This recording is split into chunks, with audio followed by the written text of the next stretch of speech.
Jeremiah here in this text, verse 5, chapter 12. Yes. He will ask Jeremiah, how will you act? Yeah. All right. If you had a big tragedy, you have to make sure that you have a sure foundation. To stand the storms of life. Well, as I get ready to leave here now,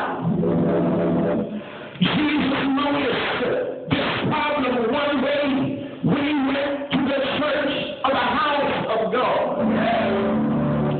He saw two men, one built their household on rock, and the other built their household straight.